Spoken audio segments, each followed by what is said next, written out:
ఈరోజు ఇక్కడ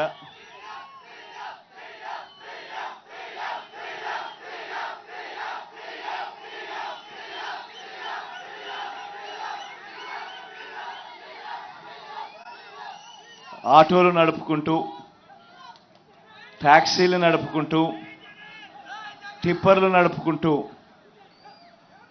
తమ జీవనం అంతా కూడా కొనసాగిస్తూ ఉన్న పరిస్థితిలో ఉన్న అన్నదమ్ములందరికీ కూడా ఈరోజు ఈ కార్యక్రమంలో స్వాగతం. మనమంతా కూడా ఈరోజు ఏకమయ్యాం. ఈరోజు ఇక్కడ ఏకమై ఒకవైపున మన సమస్యలను వినేందుకు, మన తరపున మనకు ఎటువంటి సమస్యలు ఉన్నాయి అని చెప్పి మా తరపున కూడా ఒక చట్టసభలో ఒక ప్రతినిధి మా తరపు నుంచి కూడా ఉండాలి. అలా ఉంటే మా సమస్యలు కూడా గవర్నమెంట్ దృష్టికి తీసుకొని పోగలుగుతాము. తద్వారా గవర్నమెంట్ దగ్గర నుంచి సానుకూల స్పందన మాకు వస్తుంది అని మీరు అడిగిన రిక్వెస్ట్కు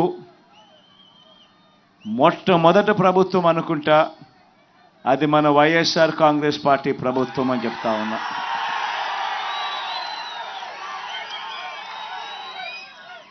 మీలో నుంచి కూడా ఒకరిని ఏకంగా చట్టసభలో కూర్చోబెట్టేందుకు మడకశిర నియోజకవర్గం నుంచి పోటీగా వైఎస్ఆర్ కాంగ్రెస్ పార్టీ అభ్యర్థిగా కూడా పెడతా ఉన్నాం.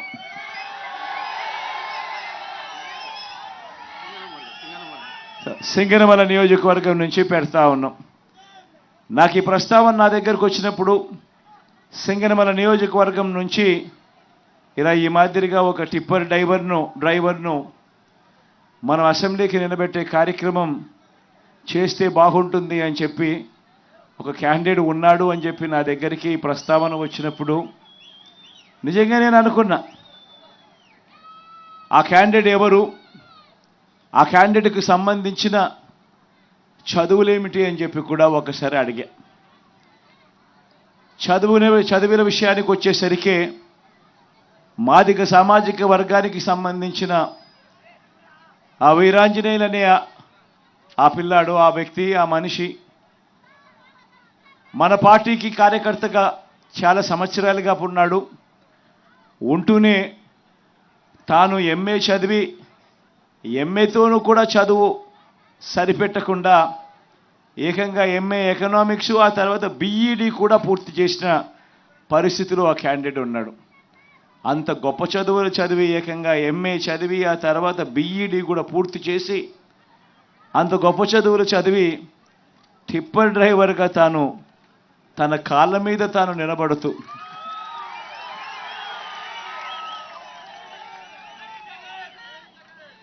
అటువంటి వ్యక్తిని ఎవరైనా కూడా అప్రిషియేట్ చేయాల్సింది పోయి, ఎవరైనా కూడా భుజం తట్టి శబాష్ అని చెప్పి అనాల్సింది పోయి, కారణం ఏంటంటే తాను ఉద్యోగం రావడం లేదు అని చెప్పి తాను బాధపడాల. చంద్రబాబు నాయుడు గారి హయాంలో తనకు ఉద్యోగం దొరక్కపోయినా కూడా తాను బాధపడలా. తాను టిప్పర్ డ్రైవర్గా అయినా సరే తన కుటుంబాన్ని పోషించుకునేందుకు ఎటువంటి ఇబ్బంది కూడా పడుకోకుండా తన కుటుంబాన్ని పోషించడం మొదలుపెట్టాడు.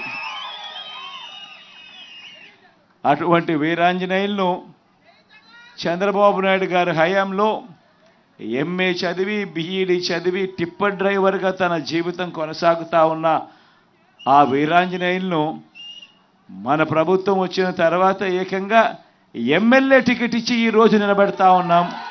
మీ అందరి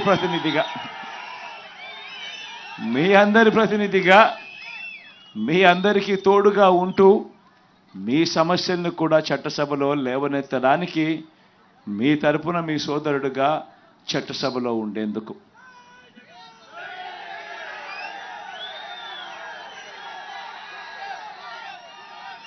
ఇలాంటి ఈ వ్యక్తిని ప్రతి సామాజిక వర్గం నుంచి, ప్రతి వృత్తి నుంచి వీలైతే చట్టసభల్లోకి తీసుకొని రాగలిగితేనే వాళ్ళ సమస్యలను రిప్రజెంట్ కాబడతాయి అన్న సంగతి తెలిసి ఉండా కూడా 14 ఏళ్ళు ముఖ్యమంత్రిగా పరిపాలన చేసిన తర్వాత కూడా 3 సార్లు ముఖ్యమంత్రి అయిన తర్వాత కూడా ఇలా ఈ టిప్పర్ వృత్తి చేసుకుంటా ఉన్న వర్గానికి సంబంధించిన వ్యక్తి చట్టసభలో కూర్చుంటే డ్రైవర్లకు సంబంధించిన సమస్యలన్నీ కూడా ఒక కొలిక్కి తీసుకురాగలిగే అవకాశం ఉంటుంది. వాళ్ళు పడతా ఉన్న ఇబ్బందులు కూడా ప్రభుత్వం దృష్టికి తీసుకొచ్చే కార్యక్రమం ఎఫెక్టివ్గా చేయగలుగుతారు అని తెలిసి ఉండి కూడా అవహేళన చేస్తూ ఇదే పెద్ద మనిషి చంద్రబాబు నాయుడు గారు ఏమన్నారు, జగను ఒక టిప్పర్ డ్రైవర్కు సీట్ ఇచ్చాడు అని చెప్పి ఇలా చూపించాడు. అవహేళన చేస్తూ అంతటితో కూడా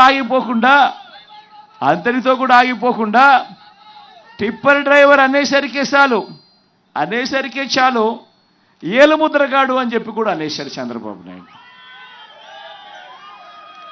నేను అడుగుతా ఉన్నా ఇదే చంద్రబాబు నాయుడు గారిని, అవునయ్యా జగన్ టిప్పర్ డ్రైవర్కే సీట్ ఇచ్చాడు,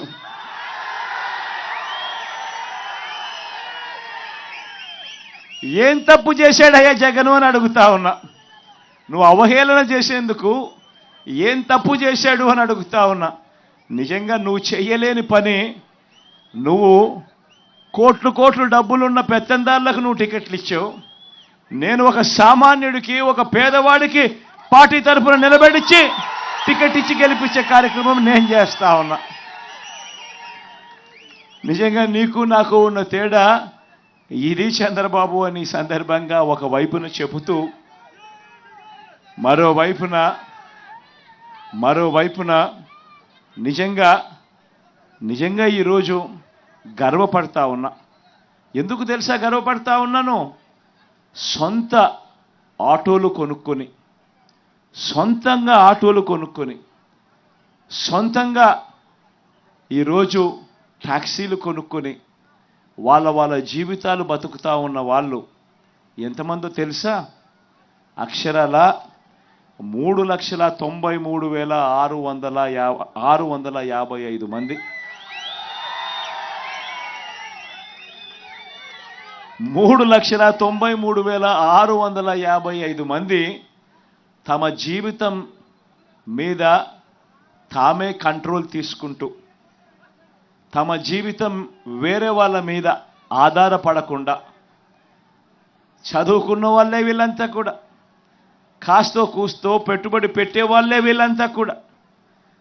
వీళ్ళంతా కూడా ముందుకొచ్చి ఎవడో ఉద్యోగం లేదనో, ఎవడో తోడుగా ఉండడం లేదనో భయపడకుండా తామే సొంత ఆటో కొనుక్కొని, తామే సొంత ట్యాక్సీ కొనుక్కొని తమ కుటుంబాలను పోషిస్తూ ఉన్న వాళ్ళు అక్షరాల 3,93,655 మందికి మొట్టమొదటి ప్రభుత్వం వాళ్ళు ఉన్నారు అని గమనించి వాళ్లకు తోడుగా అండగా ఉంటూ వాళ్ళను ప్రోత్సహిస్తూ, ఎందుకనంటే ప్రతి సంవత్సరం కూడా ఫిట్నెస్ సర్టిఫికెట్ తీసుకోవాలి అని అంటే బండికి ఇన్సూరెన్సు ఉండాలి, బండికి చిన్న రిపేర్లు కూడా చేయించాలి. ఈ రెండు చేయిస్తే తప్ప నుంచి ఫిట్నెస్ సర్టిఫికెట్ రాదు. ఫిట్నెస్ సర్టిఫికెట్ రావాలి అని అంటే కనీసం అంటే ఒక 10,000 రూపాయలు ఇన్సూరెన్స్ కోసం కానీ రిపేర్ల కోసం అయినా కానీ ఖర్చు పెట్టి ఆ 10,000 ముందే జమ చేసి ఖర్చు పెట్టి అన్నీ చేస్తే తప్ప నుంచి ఫిట్నెస్ సర్టిఫికెట్ వచ్చే కార్యక్రమం జరగదు. మరి ఈ మాదిరిగా ఫిట్నెస్ సర్టిఫికెట్ తీసుకోవాలి అని అంటే ఆటో డ్రైవర్లకు, ట్యాక్సీ డ్రైవర్లకు ఇంకా కాస్తో కూస్తో ఒక అడుగు ముందుకు వేసి ఈసారి మన ప్రభుత్వం వచ్చిన తర్వాత సొంత టిప్పర్లు ఉన్న టిప్పర్ డ్రైవర్లను కూడా ఈ కేటగిరీలోకి తీసుకొస్తాం.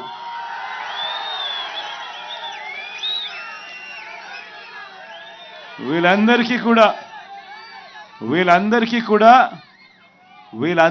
కూడా క్రమం తప్పకుండా మన ప్రభుత్వం ప్రతి సంవత్సరం వీళ్లకు తోడుగా అండగా ఉంది అని చెబుతూ ఏకంగా ఈ 3,93,655 మందికి క్రమం తప్పకుండా, అంటే కొంతమంది మళ్ళీ అమ్ముకుంటా ఉంటారు వాళ్ళ వెహికల్స్ అన్నీ కూడా, కానీ క్రమం తప్పకుండా ప్రతి సంవత్సరం 10,000 ఇస్తూ ఏకంగా 5 సంవత్సరాలలో 50,000 రూపాయలు తీసుకున్న వాళ్ళు.